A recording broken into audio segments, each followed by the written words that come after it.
Hey guys, welcome back to today's video. This is one you really don't want to miss. A few months ago, I covered a case involving a so-called sovereign citizen, and today we're picking that story back up as things take a new turn. For the record, I am the beneficiary of the Frank Anthony Michaud Jr. estate.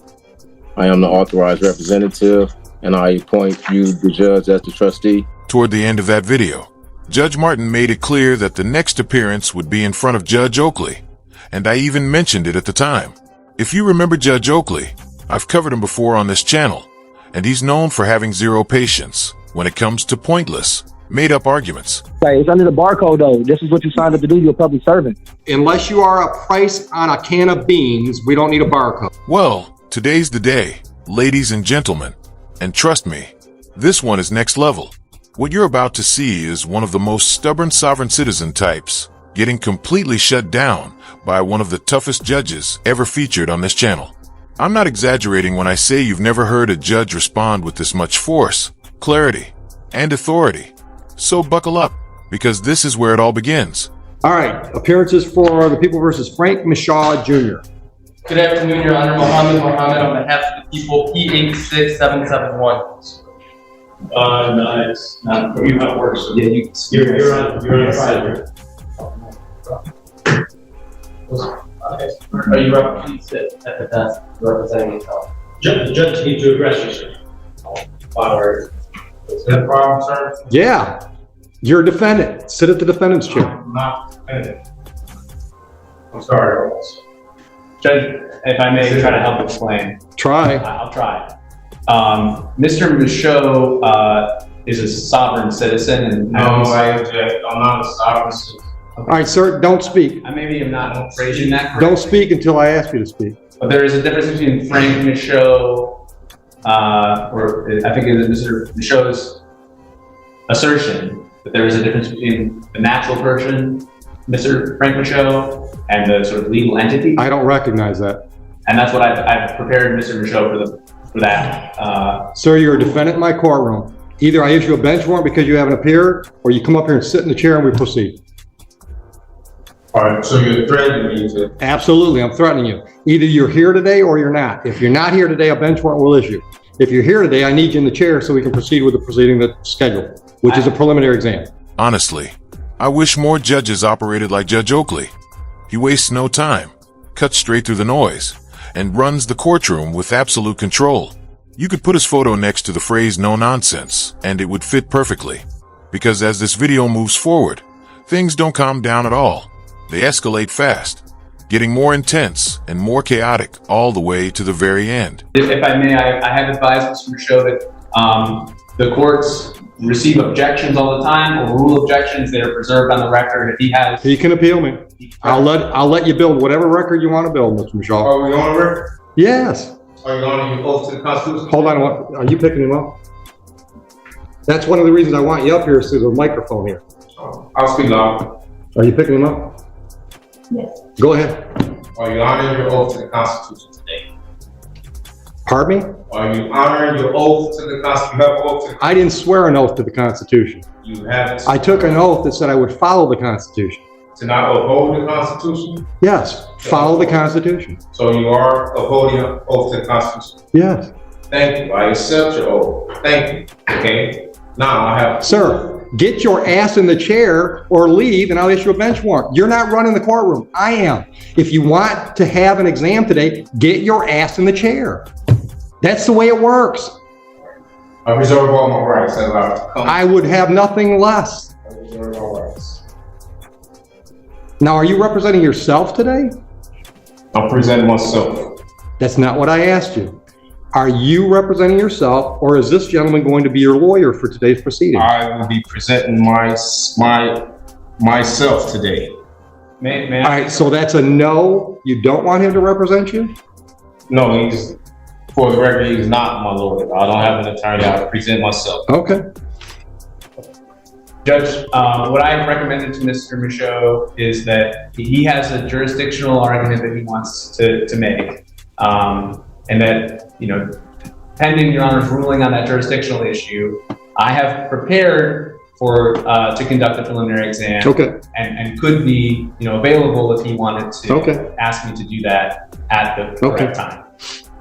So you want to represent yourself for that jurisdictional argument, and if I rule against you, then perhaps you want him to represent you? Is that what I'm hearing? No, that's not what you're hearing. All right, so you don't want him at all under any circumstance? No, I don't need an attorney for the record. At this point, I don't need anything else to convince me his judgment is completely off, because choosing to represent yourself in a serious legal case makes zero sense, especially when a trained professional is standing right beside you.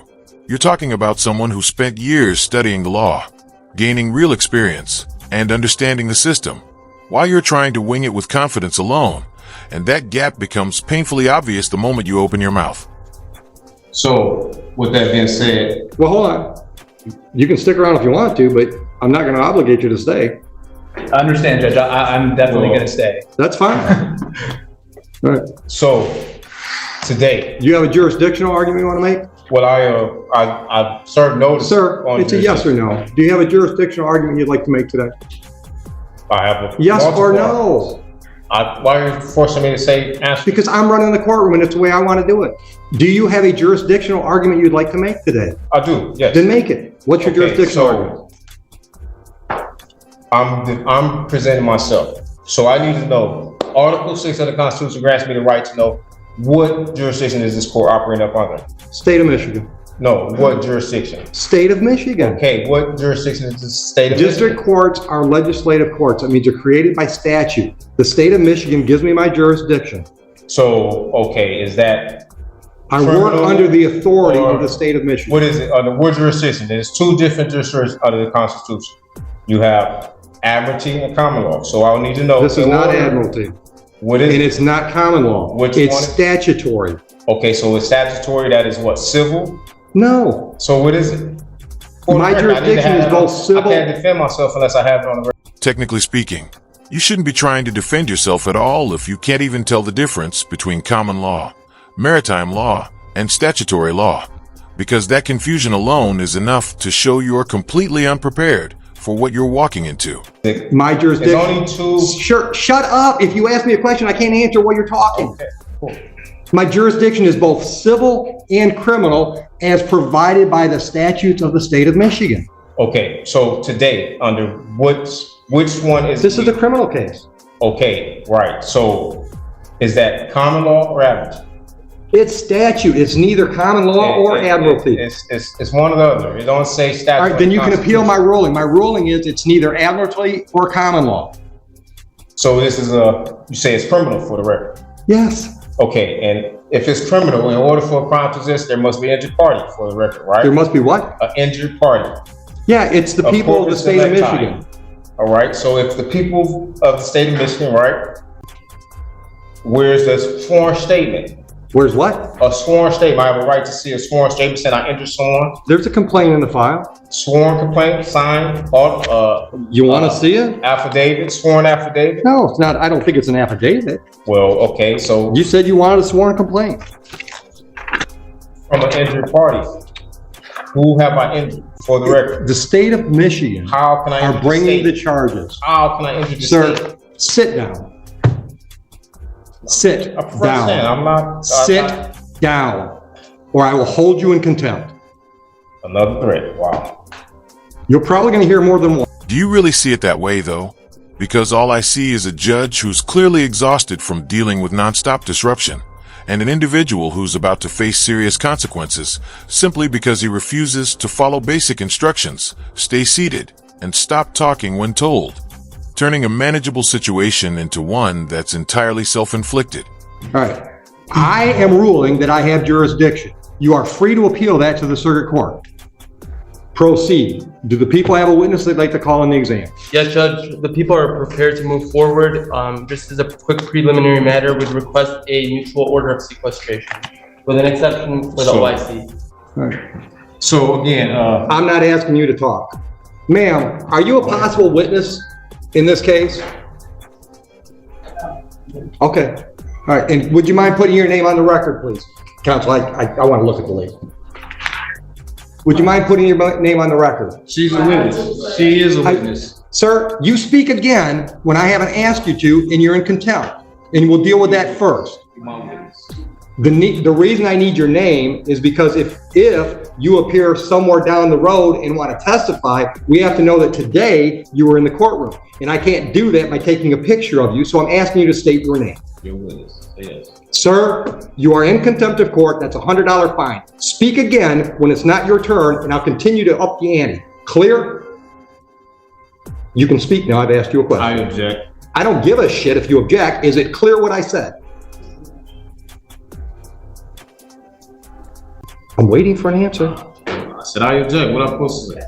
I want to know if you understand you've just been fined $100 for contempt. I don't understand. Okay, well, you still owe me $100. Let's take a moment to drop some appreciation for judges like Judge Oakley, the kind who bring experience, discipline, and zero tolerance for courtroom games, making sure those who test the system learn very quickly that actions have real consequences.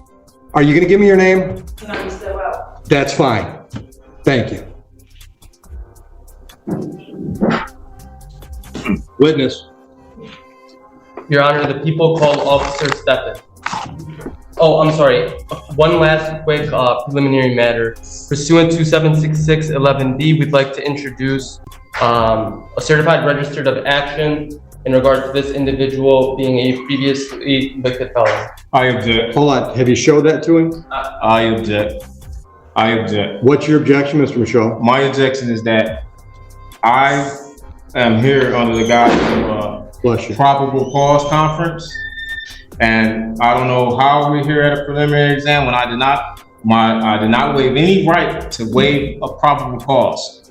This is a preliminary exam. This is okay. So right here, This is the probable cause hearing. It says. All right, stop. Right now, the question on the table is, you've objected to admittance of that document. I want to know what your legal objection is. I'm also objecting. What is your legal objection? To not waiving my probable cause hearing. Denied. That's admitted. Under what grounds am I denied? Not because you didn't give me a valid objection.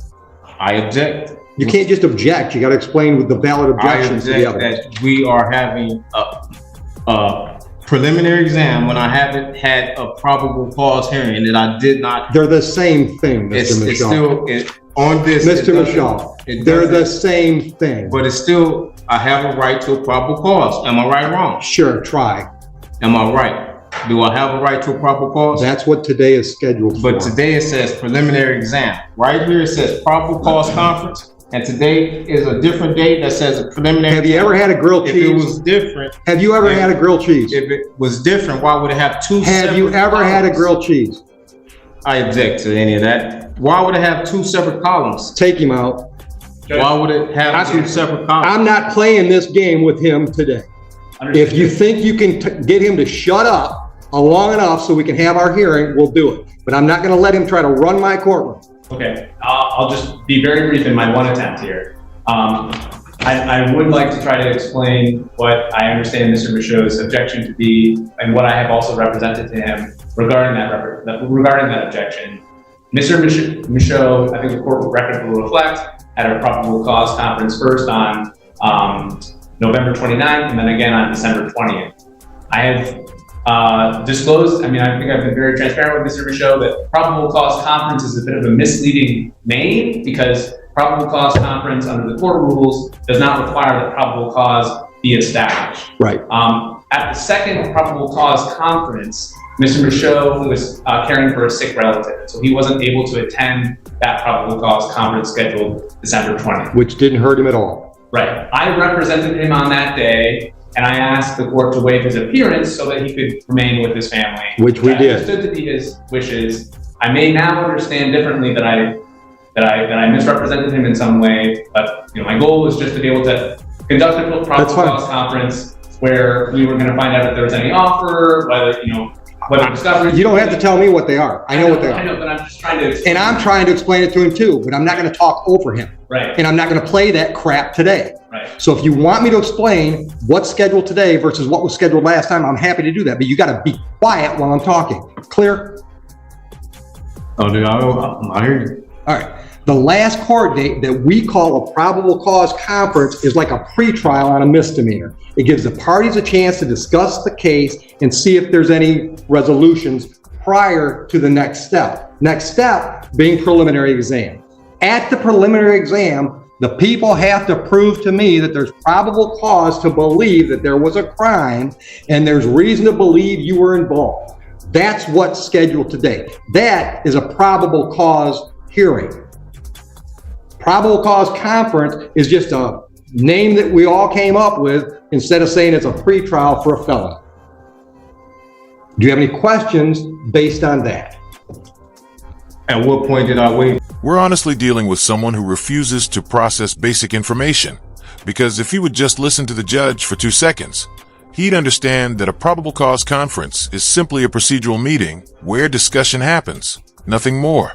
The actual probable cause hearing, which he keeps complaining about being forced to waive, is happening right now, meaning nothing was waived at all. This isn't confusion, it's willful ignorance, and it's exactly why the judge's patience is gone. Because when someone ignores clear explanations and replaces them with noise, they turn a straightforward legal process into unnecessary chaos entirely of their own making. If this is a hearing or a conference, you didn't right, waive it. so There's nothing to hold. Do I have a right to have a probable cause conference? No. What? You can do that right now. Do you want to make a deal with the people? I want to be able to prepare myself for the probable cause conference. There's no preparing for a probable cause conference. It's a conversation. It still takes preparation. You want a PCC? Go out in the hall and have a PCC with the unrepresented defendant. Judge, just for the record, there will be no offer at this stage. There's your PCC. Now, do you want to plead guilty? Do you want to have an exam? And at the exam, he's got to prove to me those two things I just said. Probable cause to believe a crime was committed on this date and reason to believe that you were involved. Do you want to have that hearing so he has to prove his case? Or do you want to waive? That's the other option. You can waive the preliminary exam and we'll take the case directly to circuit court level 2 weeks down the road for an arraignment on information, which I would describe as another pretrial on a felony, where you and the prosecutor can discuss the case, see if there are any offers. That's another option. Would you agree with that assessment, Mr. Sullivan? I would agree, and I would also just add that Mr. Michaud has made his arguments today, he ruled on his arguments, and that he preserves his right to— He can appeal them. As you've already said, at circuit court. And so if he wants to sort of move forward on that defense alone, that, the waiver does not preclude him from not at all arguing jurisdiction at the circuit court level. But likewise, if he holds a preliminary exam today, holds the people to their burden, he also maintains the right to, continue his objections to jurisdiction, to appeal the court's orders regarding jurisdiction at that next level, at the circuit court level, assuming that the people are able to prove probable cause today. Now, do you want to have an exam today? Well, I wanted to address some, I served the court some notices. I haven't read any of that because you were represented by counsel. No, I wasn't. I don't have any contract. As far as I knew, you were represented by counsel. Okay, so now you know. And I served the court notices. And I would like to— First notice, what would you like to put me on notice about? Well, I served you notice that I requested the criminal bond information. I requested criminal what? Bid bond. Hold on. I requested the bid bond, the performance bond. I have an affidavit. There is no bond. There are bonds. This is okay, listen. You can't tell me something and then just disagree with me and think listen to me. Sir, I am not going to let you interrupt me. Oh, you just interrupt me. I'm in charge. I get to do shit you don't get to do. It's part of the black robe, okay? That's just the way it works. My courtroom, I get to decide how it's run. If it truly meant nothing, then why are you suddenly complying with orders you keep calling baseless? The answer is obvious, because deep down, you know exactly how wrong you are, and you also know the judge is completely in the right. There are no bonds required for me to do what's scheduled today. I've been doing this 25 years. I've never had a bond. You have a bond. Okay, I have a bond. Everyone here has a bond. Not in any definition I know. So let's get to the point. Do you want an exam today? No, I really want to address, okay, so. I'm not addressing any of that crap you got in front of you. Well, since you say you don't have a bond, can you express that in a via affidavit so I can have It's on the record. Order a transcript. I'm not signing anything for you. Okay. Also, I want to also address that. I sent affidavit of fee schedules for violation of any of my rights. There are no fee schedules. Well, I gave you notice, and great. Then you gave me notice. Doesn't change anything. We still scheduled for an exam today. Yes, just put it on the record that I served you notice, okay? Also, I served you notice on my power of attorney. Okay, you said that. Right, and move on. You haven't responded to that, as well as my indemnity bond, which separates me, and I have a private capacity. I am not the artificial person. I don't recognize any of that. United States citizen. I am actually Hold on, identified. stop. You can put on notice what you sent the court if you want to make a record of that. But I'm telling you, I don't recognize any of that stuff you're talking about. I don't recognize that you're not really Frank Michaud. Okay, I understand that's what you're trying to argue, but I don't recognize that.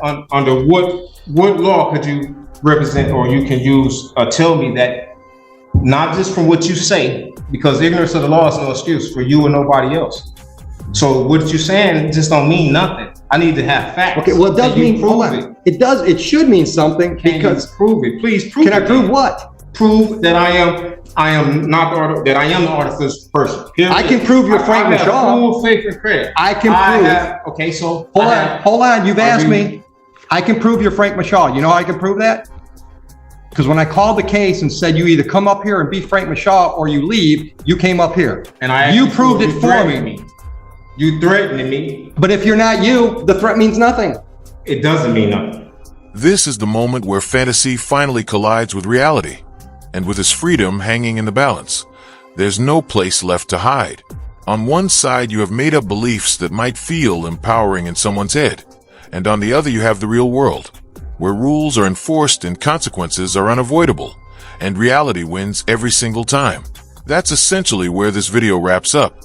But before it ends, the judge delivers a few final remarks that are absolutely worth hearing. But you're still threatening me, and you're using it under color of law. Okay, listen. And plus, listen to me. Mr. Michaud, you have I've wasted too much time with you. Yes or no? So, sir, don't argue with me. Yes or no? Are we doing a preliminary exam today? Yes or no? I object. I will address. Answer the question. I want to address other issues as well. You're in contempt of court. Put him in jail. For what? For contempt of court. I'm having. You can appeal that too. Sentence is 30 days. See you in 30 days. All right, guys, that really does bring us to the end of today's video. But don't get comfortable just yet, because there's more coming. Due to his disruptive and defiant behavior, the probable cause hearing couldn't even be completed today, which means we're almost guaranteed at least one more appearance before Judge Oakley, and possibly future stops in front of a circuit court judge as well. If you enjoyed the video, hit that like button. If you didn't, hit dislike. It's all fair. But make sure you drop a comment below and subscribe with notifications turned on so you don't miss what's next. I'm Team Skeptic, and I'm out.